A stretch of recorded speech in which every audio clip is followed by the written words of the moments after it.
It's every parent's nightmare. Your teenager calls you and tells you they've crashed their car.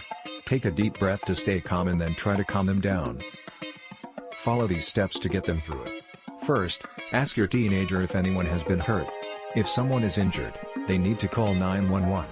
Even if nobody is injured, it's still a good idea to report an accident to the police or emergency services.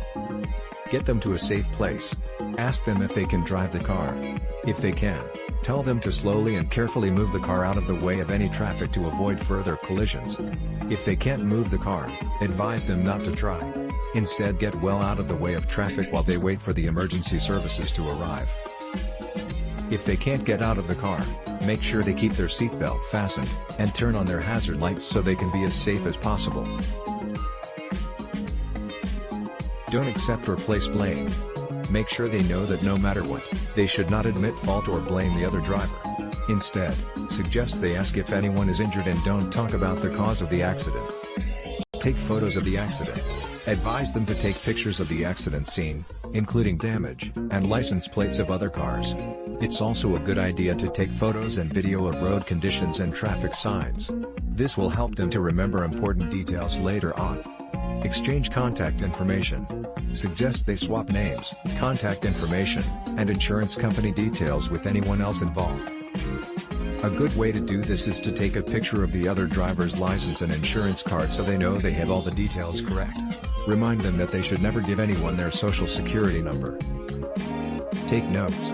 Advise your teenager to take some notes of important details including the year, make, model, and color of the other vehicle, names, addresses, and phone numbers of the other driver and passengers, the exact location the accident happened, their speed, the date and time of the accident.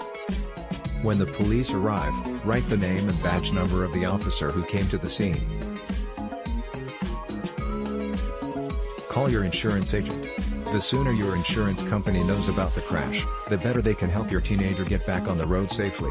Tell your teenager to also ask the police for a copy of the accident report.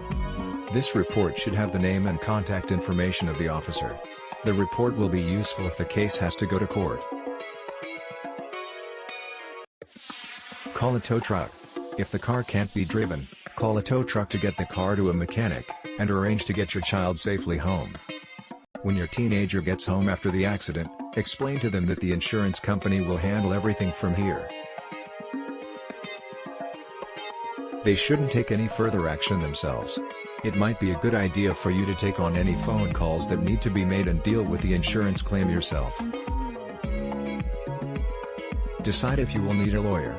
If your teenager has been hurt, was driving recklessly, or had been drinking, you may need a personal injury lawyer, an accident attorney, or a DUI lawyer. Accidents are frightening and it can be hard to remember what to do when you're panicking. To help your teenager not panic if a crash does happen, you could help through a practice run when they first learn to drive. For more tips and advice for dads, husbands, and men in general, make sure to visit our website, www.menwhoblog.com.